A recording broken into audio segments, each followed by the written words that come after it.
Baik, adapun lanjutan pada bagian B, yaitu adapun yang akan saya akan bahas, yaitu yang pertama landasan yuridis negara hukum Indonesia, perwujudan negara hukum di Indonesia, dan hubungan negara hukum dengan demokrasi. Nah, adapun tujuan presentasi ini yaitu memahami peran pendidikan kewarganegaraan dalam negara hukum Indonesia, landasan yuridis negara hukum Indonesia, perwujudan negara hukum di Indonesia, dan hubungan negara hukum dengan demokrasi.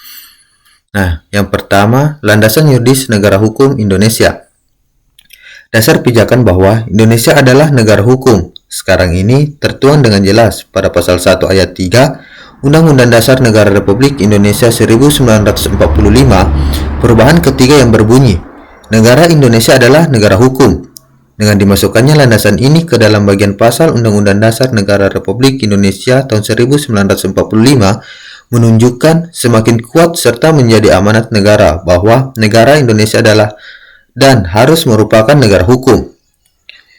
Sebelumnya, landasan negara hukum Indonesia kita temukan dalam bagian penjelasan umum Undang-Undang Dasar Negara Republik Indonesia 1945 tentang sistem pemerintahan negara, yaitu yang pertama, Indonesia ialah negara yang berdasarkan atas hukum atau Ristat. Yang kedua, sistem konstitusional.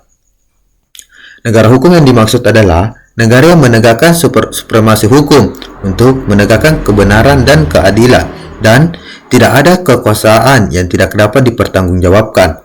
Negara hukum akan terlihat ciri-ciri adanya jaminan perlindungan hak asasi manusia, kekuasaan kehakiman atau peradilan yang merdeka, dan legalitas dalam arti hukum, yaitu baik penyelenggara negara maupun warga negara dalam bertindak berdasar atas dan melalui hukum. Selain rumusan pasal 1 ayat 3, pasal 24, dan pasal 27 ayat 1 Undang-Undang Dasar Negara Republik Indonesia 1945, bahan negara hukum Indonesia termuat pada rumusan. Yang pertama, setiap orang berhak atas pengakuan, jaminan, perlindungan, dan kepastian hukum yang adil, serta perlakuan sama di hadapan hukum, pasal 28D ayat 1.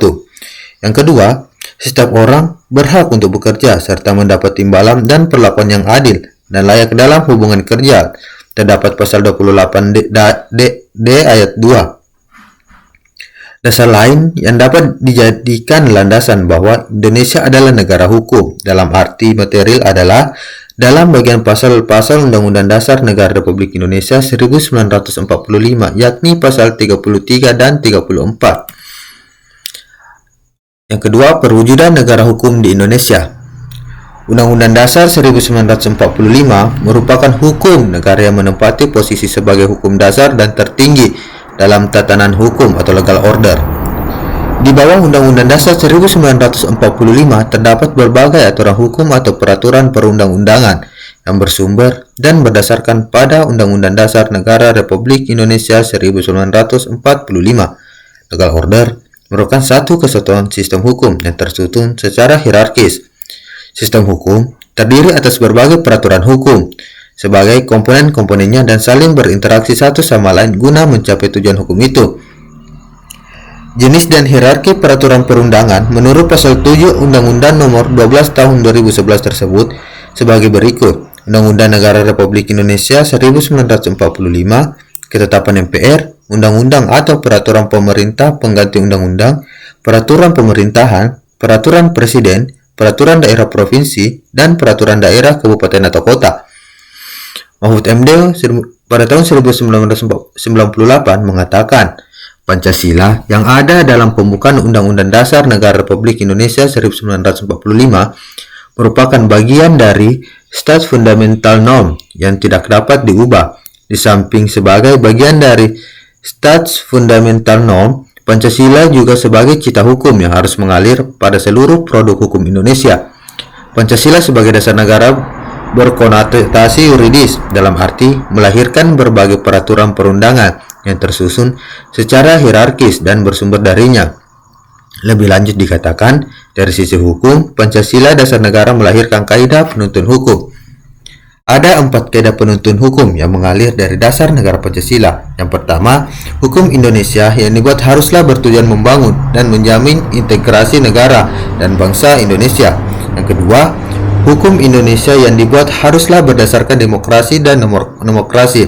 Yang ketiga, hukum Indonesia yang dibuat haruslah ditujuan untuk membangun keadilan sosial bagi seluruh rakyat Indonesia.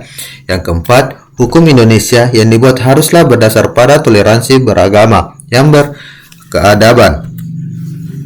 Adapun hubungan antara hukum dengan demokrasi.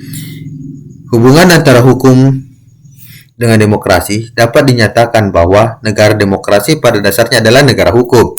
Namun, negara hukum belum tentu negara demokrasi. Namun, hukum hanyalah satu ciri negara demokrasi. Menurut Frans Magnisuseno menyatakan adanya 5 gugus ciri hakiki dan dari negara demokrasi. Demokrasi melatar belakangi munculnya negara hukum. Berdasar sejarah perkembangannya, tumbuhnya negara hukum baik formal maupun material bermula dari gagasan demokrasi konstitusional, yaitu negara demokrasi yang berdasarkan atas konstitusional. Gagasan demokrasi konstitusional abad ke-19 menghasilkan negara hukum klasik atau formal, sedang demokrasi konstitusional dalam abad ke-20 menghasilkan rule of law yang dinamis atau negara hukum material.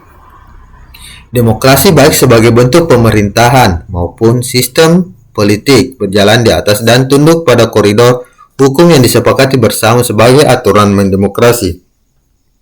Namun, demikian menurut hemat penulis, negara hukum adalah syarat pertama dan utama bagi negara demokrasi. Sebagaimana yang dikemukakan oleh Maryam Budiarjo yang menyatakan bahwa demokrasi konstitusional pertama-tama merupakan restart. Sedangkan menurut Adi Sulistiono juga menyatakan dari sudut hukum, konsep demokrasi konstitusional dikenal sebagai negara hukum formal atau negara jaga malam. Perumusan yuridis dari gagasan konstitusionalisme yang dicapai pada abad ke-19 dan abad ke-20 diberi istilah restart atau rule of law, yang di Indonesia diterjemahkan sebagai negara hukum. Kesimpulan, pendidikan kewarganegaraan merupakan pilar penting dalam membentuk warga yang berkualitas. PKN tidak hanya tentang memahami struktur pemerintahan, tetapi juga tentang memupuk nilai-nilai kewarganegaraan, menghargai perbedaan, dan mendorong partisipasi aktif dalam kehidupan demokratis.